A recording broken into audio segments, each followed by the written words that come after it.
Let's bring McMullen into the conversation. Maybe I can sell these to McMullen. McMullen, are you a Piscopo fan? No, Aton did the right thing. That's the sports journalist code. If it's free, it's for me. You take anything. You just take them. It doesn't matter. You didn't know his name was Jimmy. He'll take anything you give me. Anything you want.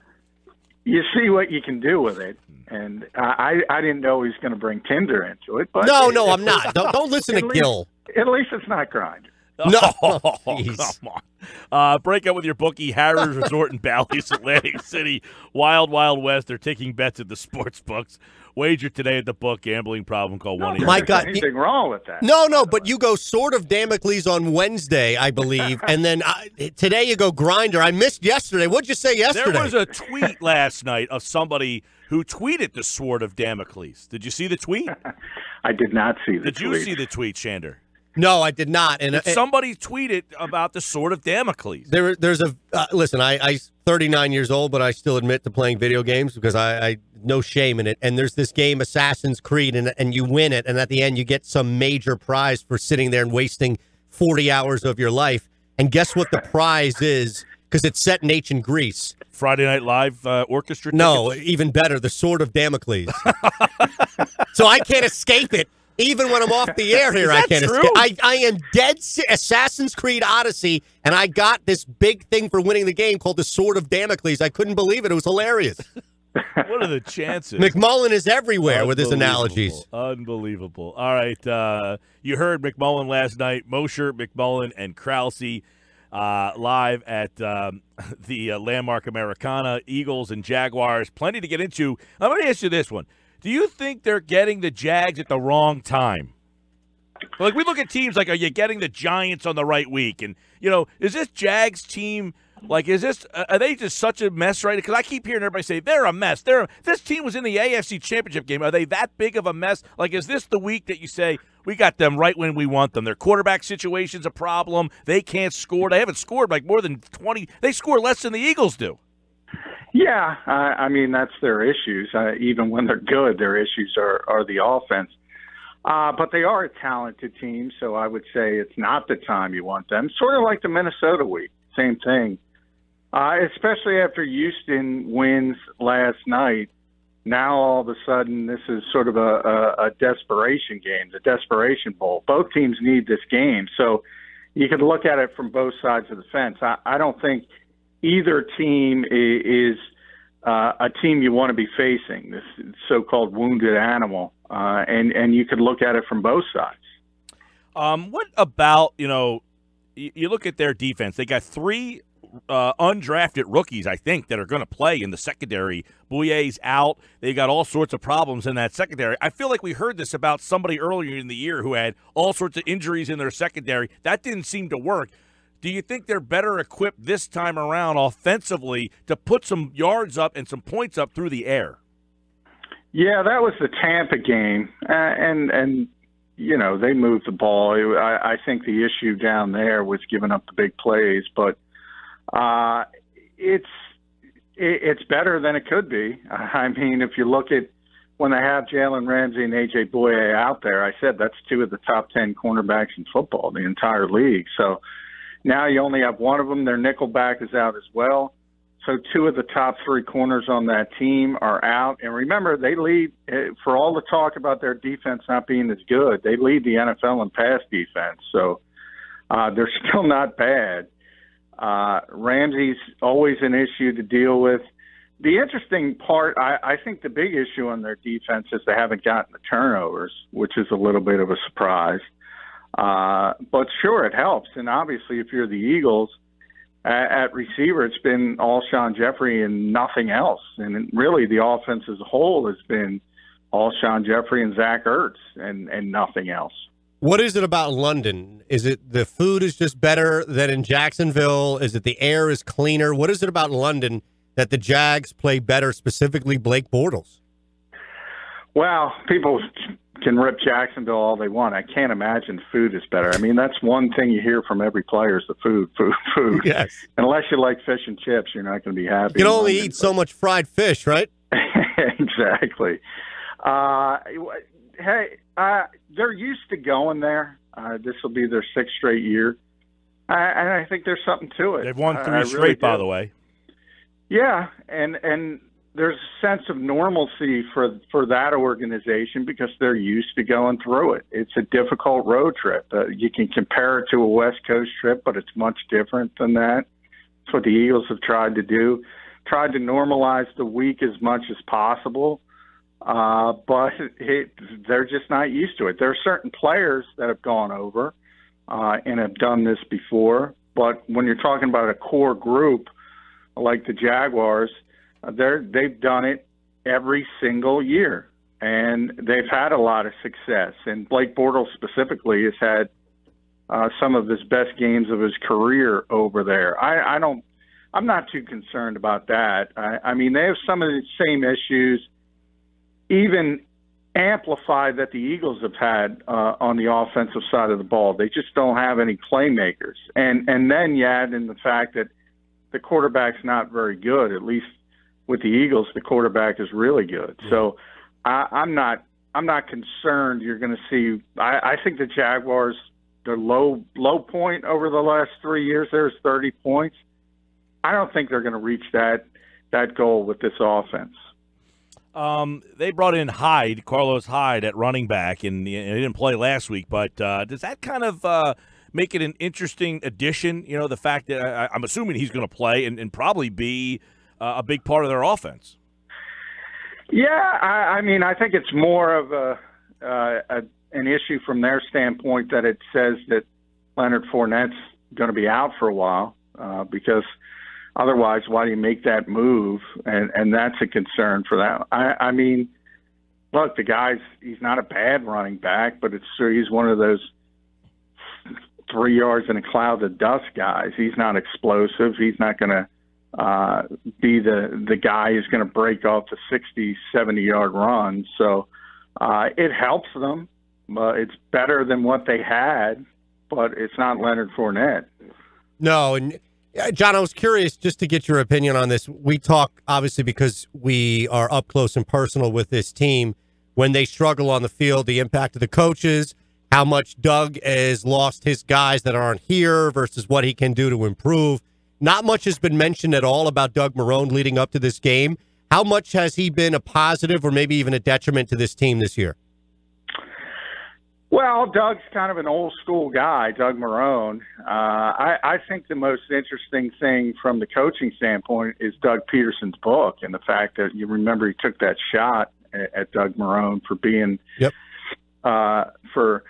not being aggressive enough in the AFC Championship game, and Doug kind of said, "I'll never do that. I'll never be that way." And even though Doug Marrone is kind of, when he talked to us on the conference call, he kind of said he doesn't care. Doug Peterson's a great guy. Blah blah blah. He cares, and he wants to win this game. Is he taking a shot directly at Marrone so much as he's taking a shot at the thought process? Well, he's taking a shot at the thought process, the old-school thought process of the league, I think, but it was a direct shot at Marrone because he's the one who did it. Right. So, I mean, he's indirectly taking a shot at Marrone because he's the culprit, but his real reasoning is, look, I saw what happened in a game that was on earlier in the day, and I decided I'm not going that route. Yeah, and you know, we talk about bulletin board material a lot. I don't think it's as big of a thing as we in the media tend to make it out to be. I mean, we talked a lot about Malcolm Jenkins as well, taking that shot at Blake Bortles when saying Colin Kaepernick deserved the job. But it is a little something, and I do think Doug Marrone wants to show something and win this game more than if that book had not come out. Let's put it that way. Any indication that Jaguars players are aware of that and some extra motivation on their end to win this one for the Gipper? No, I think the Bortles at one is bigger from that standpoint because I think it's player generated. Yeah, if you take shots at somebody, coach, it's sort of like coach versus coach and player versus player. But does anybody in Jacksonville really believe in Blake Bortles? I think half of that defense would probably agree with Malcolm Jenkins. So what's a loss mean for Philly here at 3-5? Well, that depends on Washington. But if Washington does what we all think they're going to do, and beat the Giants. And there's a chance. There's always upsets in this league. Division games tend to be closer than they look on paper. But if you're 3-5 and Washington's 5-2, do the math. That's 3 games in the loss column. Even with 5 division games, that's going to be really, really difficult. So this is a big week for the Eagles, and it's a big week for the Jaguars, and that's why people have talked about the desperation from both sides, because Houston has all of a sudden taken off in the AFC South. He said Jaguars. You see that, Chender? I've listened to John eloquently pronounce Jaguars all segment. Sports Bash Live, 97.3 ESPN. What are we getting, Jaguars? Everywhere I look, I get Jaguars, and I don't understand it. The 3 people I'm surrounded by on this show insist on saying Jaguars. It's not insistence. It just comes out. I don't know where it comes from or why. It occasionally comes out for me. Occasionally. But why? I don't know. You're a writer. These guys are just radio people. Well, they should. That's the radio people should be getting it right. No, I disagree. The literary. Do you think Mike Gill has Sword of Damocles in his repertoire that he can just fly out? But the enunciation, Gill's got the deep voice and all that nonsense. So That's fair. He should have the correct verbal ability to get it out. But no, of course, he's not going to come up with Sword of Damocles. Are you sure you're not a Joe Piscopo guy? I got 2 tickets here that might interest you tonight. Hey, Joe Piscopo John, guy. let me One of the get great Frank Sinatra on SNL, right? acts of all time, exactly. 1978. You going on me? Boy, I haven't watched that. I haven't watched Saturday Night Next, I'm Live going to get in a Burt long Jones time. reference. I mean, what's going on here? Burt Jones. Yeah, that's a Josh. I hear Burt Jones at least twice a week when I'm listening to either Saturday or Monday night, or if I catch him on during the midday here and there. I get a Burt Jones quarterback. Yeah, he should have been an MVP. I heard the whole story. Who are the top Burts of all time? Ernie's in there. Yeah, Burt Reynolds is that there, right? Burt Young is probably bottom 10. I told you, Burt Young. He hangs out at the place I told you to get a beer tonight. Who's more famous, Burt from Burt and Ernie or Burt Young? Burt from Burt and Ernie. Okay. Now, Burt Reynolds, I would go. Well, Burt Reynolds, I think, is at the top. Yeah, he's a key Burt. Rest in peace, by the way. He just passed away a few weeks ago. That's right. McMullen with us here on the Sports Bash here on the Good Boardwalk. luck now bringing it back. I got one. I want to bring it back to here.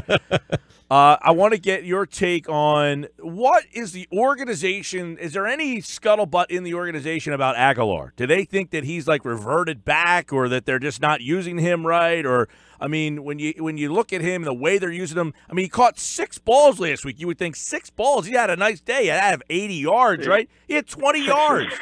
Yeah, he's had a few of those games. Yeah, I think he's going to get the 8 for 12 soon. But they've turned him into a manufactured touch guy. I talked about that on Thursday night. I don't understand it, other than the fact that he is the kind of guy. We saw it early in that one game where they went deep to him, and he just looked terrible trying to track the football against Tennessee, I think that was. He's the kind of guy you got to get confidence, because if he drops one early, he sort of carries it with him. So I think they've taken this mentality that they got to give him something easy early with a manufactured touch, and then that's kind of just continued. And they've turned him into that type of player. And I don't agree with it. I think that's been one of the issues in the play calling, whether that's game planning, whether that's losing Frank Reich and John DeFilippo. Maybe that's where it enters in. But how about watching the game tape of last year and saying he's not a manufactured touch guy? Yeah, well, right now they think he is, and I think it stems from the fact that he does lose confidence a little too easily. And there's certain guys that they drop the football, they're not happy, but they don't care, and they just move on to the next page. Whereas that kind of thing, when Nelson makes a mistake early, seems to carry it with him. John McMullen, of course, the Eagles play 9:30 kickoff. You can hear the game right here. Merrill Reese, Mike Quick had the call at 9:30. The countdown to kickoff show starts at 6:30 in the morning, live from the Ducktown Tavern in Atlantic City. We'll bring you all the pregame coverage to get you ready for this big one between the Eagles and Jags. I mean, when we looked at this one at the beginning of the year, you had the Super Bowl champion against the AFC runner-up, and it's now 2, 3, and 4 teams. John, who do you like? Well, I have the Jaguars winning by a field goal, 2017. Obviously, it's going to be a one-score game. I think it is going to be nip and tuck. I don't think either team's all that explosive offensively. Eagles have the huge edge at quarterback. But I think the Jags still have an advantage on defense, even with the issues in the secondary.